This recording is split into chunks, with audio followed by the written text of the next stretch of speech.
Ако Европа не ни остави повеќе време за да се тргнеме од јагленот и од употребата на термоцентралите од 1 јануари, штети ќе трпи целокупната економија, а домакинствата би добиле поскапа струја. Со стартот на идната година, од земјава се бара и има обврска да ја зголеми цената на електричната енергија добиена од термоцентрали, а компаниите кои во производството ја користат кога ќе извезуваат македонски производи, ќе се соочат со дополнителни давачки. Првиот регулатор Бислимовски се надева дека тоа нема да се случи. Не само земјава, туку и останатите држави во регионот се во преговори со Унијата.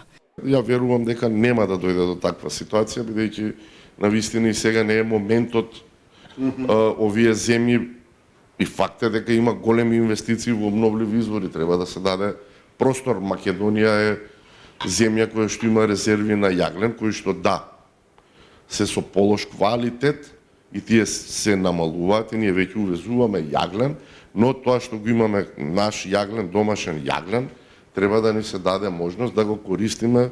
Бислимовски смета дека како што им се дало време и простор на земјите од Европа да се прилагодат на новитетите и на државите од Западен Балкан, треба да им се помогне сега.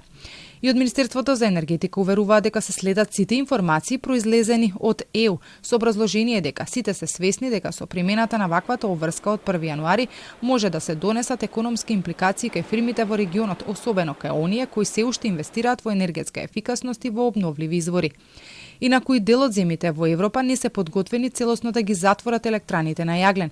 Медиумите пишуваат дека дури и Германија е една од земјите која бара забавување на процесот со образложение дека јагленот се напушта многу брзо, но многу бавно се воведуваат нови технологии.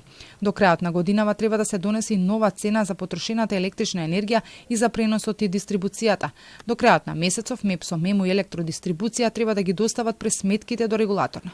Но какви ќе бидат сметките за струја за домакинствата, најмногу ќе зависи од тоа каква цена ќе понуди ЕСМ на тендерот на Евана Хоум.